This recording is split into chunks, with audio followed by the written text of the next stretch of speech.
qu'on a appelé la deuxième intifada, on a jugé des dizaines de terroristes. Un dossier qui était vraiment un dossier très particulier, c'était le dossier de l'attentat au restaurant Sbarro. C'était un attentat terrible, il y a eu une quinzaine de morts, en particulier plusieurs membres d'une famille hollandaise qui a été vraiment décimée dans cet attentat. On a eu l'occasion de juger une terroriste. Elle avait été enrôlée par le Hamas et c'est elle qui a accompagné le terroriste au restaurant Sbarro. Elle est partie, il est rentré, il s'est fait exploser. C'est un dossier vraiment très très difficile. Le contact avec les victimes de terrorisme, on comprend leur peine. On sait très bien que n'importe quelle décision qu'on donnera ne permettra pas de changer le courant de leur vie.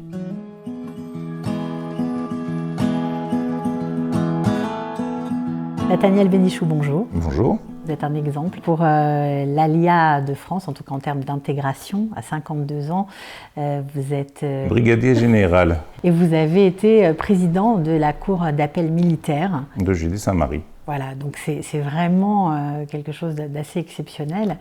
Il faut venir d'une famille extrêmement sioniste pour arriver à réussir un challenge pareil. Moi, j'ai grandi dans une famille très sioniste.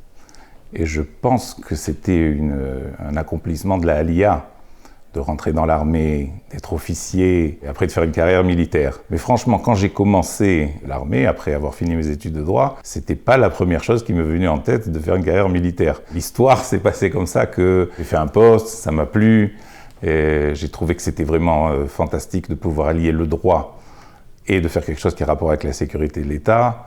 À l'époque, j'étais procureur. Et après, de fil en aiguille, j'en suis arrivé à faire 30 ans d'armée et de faire toute ma carrière. Je pense que c'est vraiment un accomplissement, quand on fait son ALIA, de se retrouver, que ce soit l'armée ou une autre organisation qui s'occupe de sécurité de l'État ou quelque chose qui a rapport avec le gouvernement ou avec le pays. C'est très typique des Juifs de France qui sont très liés à la sécurité de l'État, justement. Ouais. Je ne sais pas. Il y a peu de Olim dans l'armée qui font des carrières dans l'armée. Il y en a quelques-uns, il y a des Russes, alors ça peut-être ça rapport aussi avec le gouvernement et la sécurité, je ne sais pas, quelques anglophones, je connais très peu de francophones qui ont réussi à faire une carrière comme ça.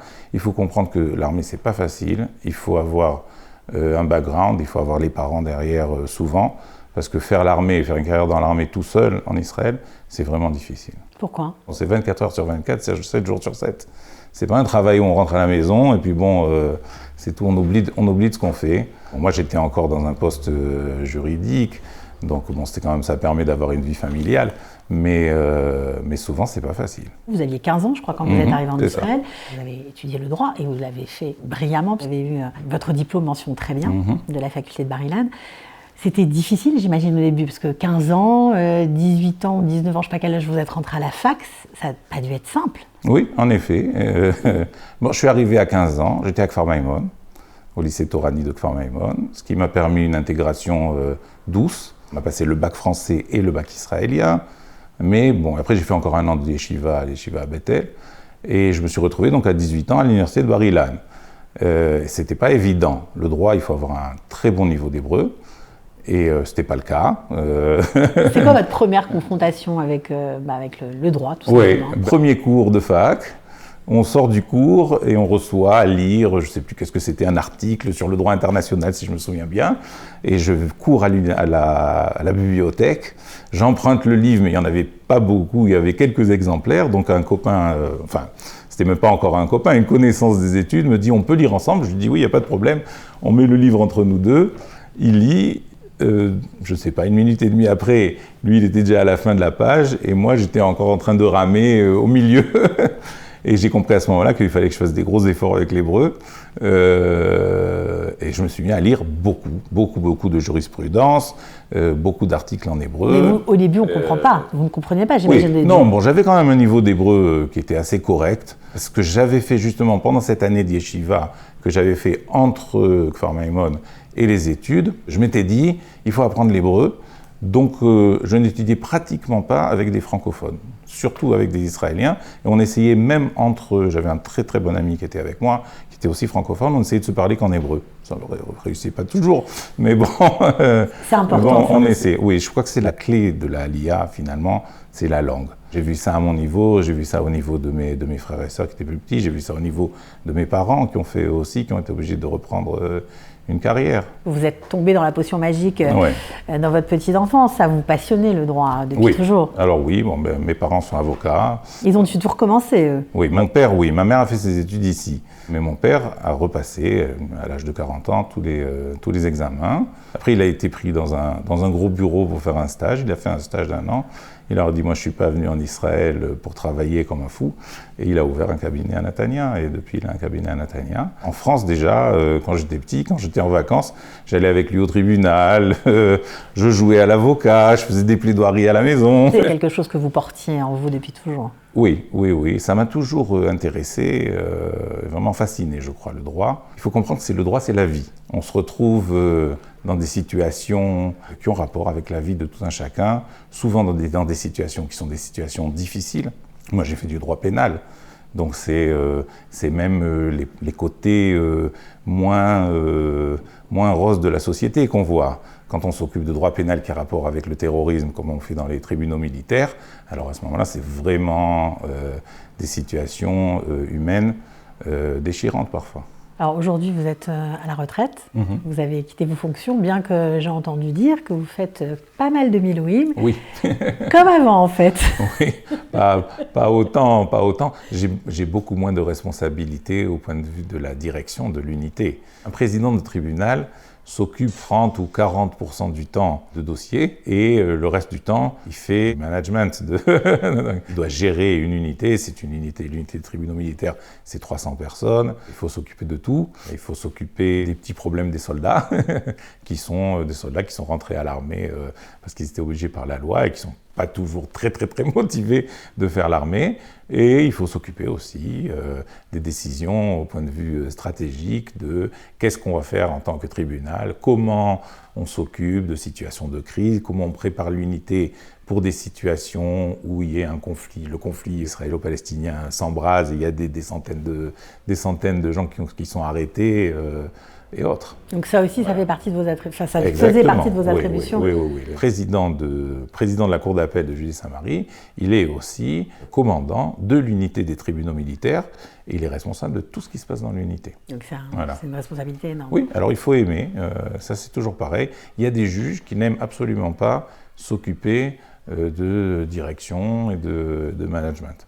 Moi, j'ai toujours aimé ça. C'est toujours pareil. Je pense que c'est aussi le côté d'avoir des contacts humains, de décider, de prendre, d'essayer de donner à cette unité certains aspects qui, pour moi, étaient importants. C'était difficile comme travail. C'était passionnant, certes, mais est-ce que c'était difficile aussi? Oui, il y a des dilemmes.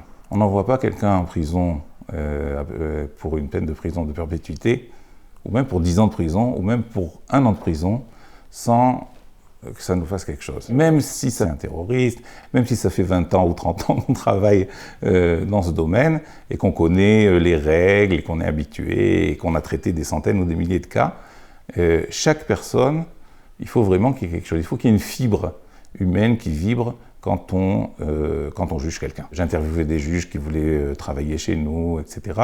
C'était la première chose qu'on vérifiait, c'était vraiment est-ce qu'il aimait le genre humain, disons. C'est un peu bizarre de dire ça quand on s'occupe justement toute la journée après d'envoyer des gens en prison. Mais je pense que c'est la base de tout. C'est le côté humain du tribunal qui m'a toujours intéressé. Quand on travaille avec majoritairement des Palestiniens, alors il y a un côté aussi social, historique, religieux, il y a beaucoup de choses qu'on apprend quand on côtoie les Palestiniens au jour le jour. Et au tribunal, c'est, comme on dit en hébreu, echad al echad, on est tout seul avec un accusé, son avocat, le procureur militaire, parfois les témoins. Vous avez expliqué que ça vous a permis de découvrir des pans de la société israélienne que peut-être dans un autre métier vous n'auriez jamais connu. C'est sûr, oui. Ça doit être fascinant. Oui. Bien qu'il faut comprendre, c'est toujours pareil, c'est l'homme, quand il est dans une situation précaire, que ça soit l'accusé, ou que ce soit même les victimes de terrorisme. Ils sont tous dans des situations où sont des situations de crise. Souvent, sont des choses qui vont après qui vont changer leur vie. Ça aussi, quand on parle de la société palestinienne, par exemple, il faut comprendre qu'on voit dans les tribunaux militaires qu'une partie de la société palestinienne. Dans les tribunaux militaires, on ne s'occupe pas que de gros dossiers d'attentats ou de terrorisme les plus importants. Il y a aussi des infractions du code de la route.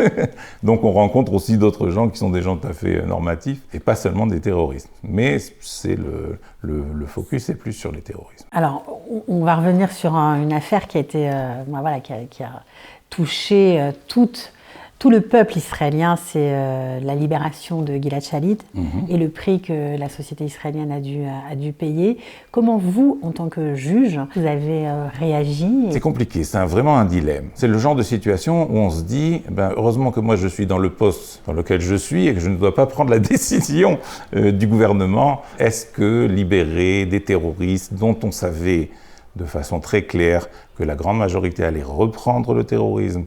On pouvait s'imaginer, ce sont des choses qui se sont passées après, qu'ils allaient être mêlés à de nouveaux attentats. Et d'un autre côté, l'importance que nous connaissons dans l'armée israélienne de ne pas laisser aucun soldat sur le champ de bataille et vraiment de chercher à sauver tous les soldats, qui soient vivants ou qui soient malheureusement décédés. Au sujet de Gilad Shalit, les avis étaient très partagés entre les juges dans les discussions. Vous en avez discuté beaucoup? Oui, bien sûr. Il y a beaucoup de discussions entre les juges qui sortent complètement du domaine juridique. Les avis étaient très partagés. Un tribunal qui donne des peines et qui après les peines ne sont pas exercées, c'est un tribunal qui n'a aucune... on ne peut pas avoir confiance dans un tribunal comme ça. Donc ça, c'est quelque chose de très important. Et donc, au niveau de la libération des prisonniers qu'on avait jugés, parce que la grande majorité des gens qui ont été libérés en échange de la libération de Gilad Shalit, c'était des terroristes qui ont été jugés dans les tribunaux militaires. Ça nous a inquiétés à ce niveau-là. Je me souviens que quand un condamné parlait à sa famille après qu'il avait été jugé, il leur disait, généralement, « Crois en Dieu et je serai libéré ». Et donc il y a eu un effet de la libération Shalit où les prisonniers étaient sûrs qu'ils allaient eux aussi être libérés et qu'il y allait y avoir encore d'autres opérations. Il y a eu une montée énorme des cas d'attentats où ils ont essayé d'enlever des soldats, des civils, pour essayer justement après de monnayer ça contre des prisonniers palestiniens. Bon, ça s'est calmé ces derniers temps. Je vois moins de dossiers de ce genre-là, bien que le danger existe encore. Il faut dire qu'après, malheureusement, la découverte des 3 enfants qui avaient été kidnappés, finalement, de nombreux terroristes ont été ramenés en prison. Oui, alors la majorité des gens qui ont été libérés pour la libération de Gilad Shalit ne sont pas dans les territoires palestiniens. Ils sont à Gaza, une partie en Europe... Amna Mouna, qui est un personnage très intéressant, se trouve en Turquie, Khlam Tamimi est en Jordanie, etc. Mais Israël a arrêté, après le kidnapping, avant qu'on sache qu'ils ont été assassinés, a arrêté une 70 ou 80 terroristes du Hamas qui avaient été libérés à l'occasion de l'accord pour la libération de Gilad Shalit. Et ils ont comparu de nouveau devant les tribunaux pour décider est-ce qu'ils avaient enfreint les termes de leur libération conditionnée, parce qu'ils étaient tous en libération conditionnée.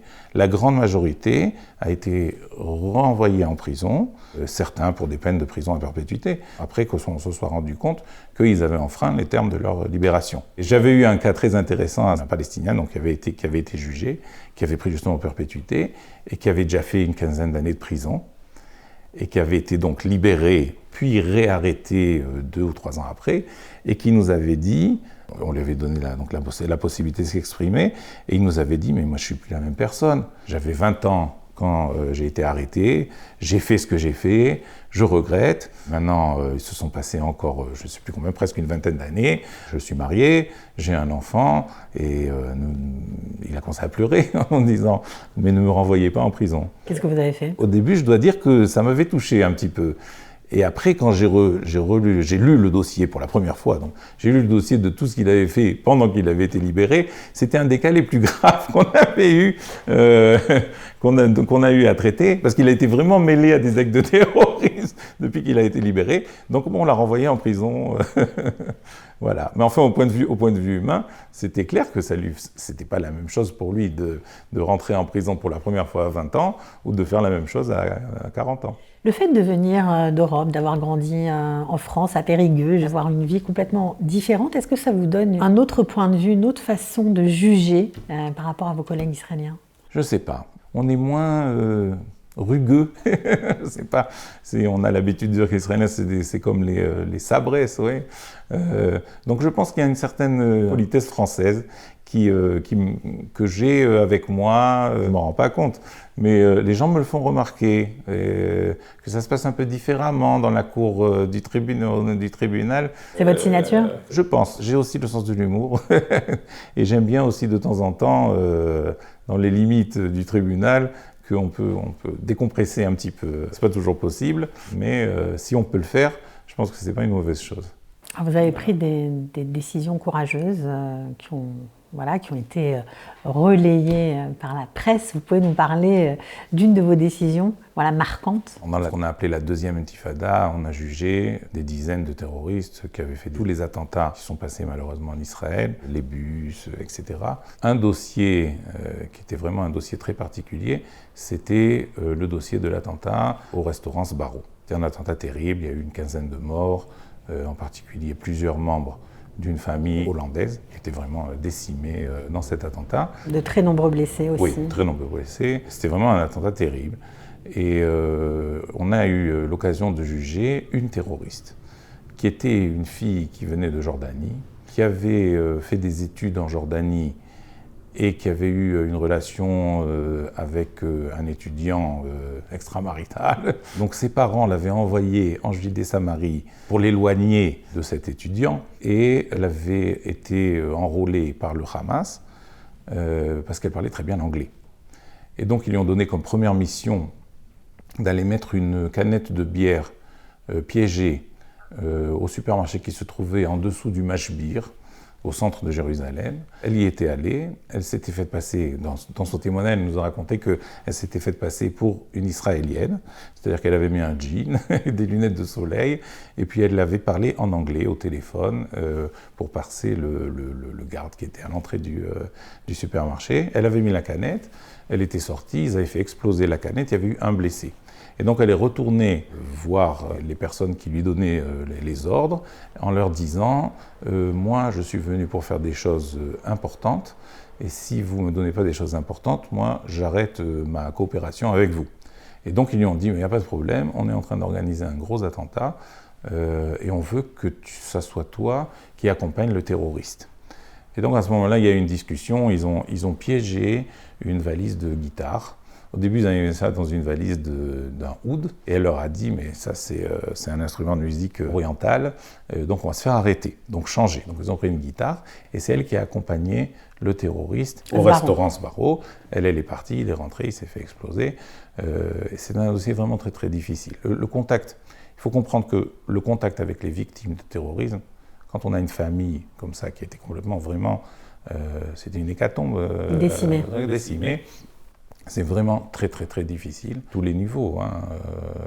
Et je pense qu'en tant que juge, on voit les victimes, on comprend leur peine. On sait très bien que n'importe quelle décision qu'on donnera ne permettra pas de faire revenir les personnes qui sont décédées ou de changer le courant de leur vie. Donc elle a été jugée, Ihlam Tamimi, elle a pris 15 fois perpétuité, suivant le nombre de gens qu'elle avait tués.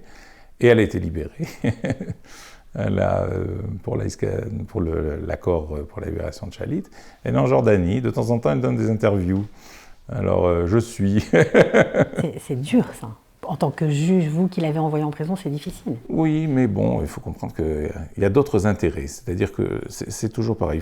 Il faut comprendre quelles sont les limites des pouvoirs du juge et quels sont les pouvoirs du système politique, du gouvernement. Donc quand il y a une décision du gouvernement qui est prise, on l'accepte. Est-ce que vous pensez qu'il y a de la place aujourd'hui pour des immigrants francophones dans ce système-là? Pourquoi pas faire une carrière militaire comme la vôtre ou dans le domaine du droit? Oui, je pense que oui, il n'y a pas de raison que non. L'armée est basée aussi beaucoup sur la fraternité. Quand on demande aux soldats « Pourquoi tu te bats ?», ce n'est pas la défense de l'État d'Israël qui est en premier. Je me bats pour mes copains. C'est la première réponse qu'on reçoit. Après, il y a aussi d'autres choses. Il y a derrière défendre sa famille, défendre l'État, l'importance de l'État, etc. L'histoire juive qu'il y a derrière. Mais en première chose, c'est la fraternité, c'est les amis, c'est les copains. Et il faut rentrer dans ce monde-là. C'est un monde israélien très spécial, enfin pas spécial, mais qui représente vraiment la société israélienne hardcore. Et donc ça ne sera pas toujours facile, mais ça vaut le coup de le faire. Parce qu'on se retrouve vraiment, quand on est dans l'armée, que ce soit dans le domaine du droit ou dans d'autres domaines, on se retrouve vraiment à la pointe de la sécurité de l'État. Et ça, c'est vraiment, je dois remercier Akadosh Baruch Hu de m'avoir mis dans ces postes-là, où on a l'impression, jour le jour, de faire quelque chose qui est un peu plus qu'une carrière ou achèvement d'envie qu'on a ou de rêve qu'on a. C'est un supplément de sens, c'est ça ce que vous dites ? Oui, exactement. Ça donne du sens aussi à l'ALIA, à tous ces efforts ? C'est sûr. Et je pense que c'est quelque chose d'important. Je l'ai vu dans ma famille, par exemple. Et je vois ça même avec mes enfants, mon fils aussi. Maintenant, j'ai un fils qui est officier dans l'armée. Ça passe dans l'éducation. Et c'est important pour les enfants, faire du bien autour d'eux. Chaque personne qui vient en Israël, chacun amène sa petite pierre pour construire cet édifice. On est tous des rouages dans une grande machine. Mais c'est sûr que quand on se retrouve dans des postes où on fait quelque chose pour la sécurité de l'État, alors ça donne vraiment un sens particulier à l'ALIA. Qu'est-ce que vous avez envie de donner comme conseil à ceux qui nous regardent et qui sont très inspirés par votre parcours et qui ont envie, pourquoi pas, de suivre vos traces ? Il faut rentrer dans la société israélienne. Si on est venu habiter en Israël, c'est pour faire partie de la société israélienne. Avec notre spécificité francophone, avec le fait que les Français ils sont toujours prêts à faire des manifestations pour tout, avec l'humour français, avec la gastronomie française, tout ce qu'on veut. Mais on est venu pour habiter en Israël. Et donc il faut rentrer dans la société. Et ça se fait chacun à son niveau. Quelqu'un qui déciderait de le faire par une carrière juridique ou une carrière militaire, le service public, c'est tout à fait possible. Il faut se battre. Israël, c'est une société où il faut toujours être battant. Il faut se fixer des buts et essayer d'y arriver. Et un peu de prière, ça aide toujours. C'était quoi votre, on va dire, la qualité qui a fait que vous avez réussi ? Je sais pas. L'aptitude, je sais pas, quelque chose de particulier. Je sais pas, écoute, je suis travailleur, ok ? Je pense que ça, c'est quelque chose d'important. J'ai toujours aimé apprendre. Donc, dans tous les postes où j'étais, j'ai tout de suite essayé d'apprendre le maximum de choses. J'ai mis aussi beaucoup l'accent sur les rapports humains. Quand on est au contact de soldats, alors il y a aussi beaucoup d'éducation qui se fait. Et je pense qu'il y a aussi mon éducation qui a été... ça nous vient naturellement. Vous avez un souvenir, juste pour terminer, quelque chose de très fort qui vous est arrivé et qui vous reste en tête? J'ai donc eu le grade de brigadier général, chose qui n'existe pas dans les tribunaux militaires. Normalement, le président est lieutenant-colonel. Et mon supérieur dans l'armée a demandé au chef des armées, au Ramatkal, de me donner ce grade. C'est Tatalouf en hébreu, au point de vue personnel, c'est ça. Au point de vue personnel, vu la carrière que j'avais fait, il a été accepté. J'ai reçu le grade. Ma femme était là, mes enfants étaient là, mes parents étaient là. Et c'était un peu l'accomplissement, l'achèvement de 30 ans de travail difficile parfois, intéressant, très intéressant, mais aussi parfois difficile. On peut dire que c'est une alliance réussie? Oui, c'est sûr. Souvent on me demande justement, mais tu regardes pas en arrière, je sais pas, moi ça m'est jamais arrivé. Bon, je suis venu jeune, mais je suis plutôt quelqu'un qui regarde de l'avant plutôt qu'en arrière. Et je pense que l'histoire juive, elle se fait en Israël maintenant. Pas dénigrer ce qui se passe dans les communautés en diaspora, mais je pense que l'histoire du peuple juif, elle se fait maintenant en Israël, que ce soit dans le Tsahal ou autre part, et qu'il faut être là.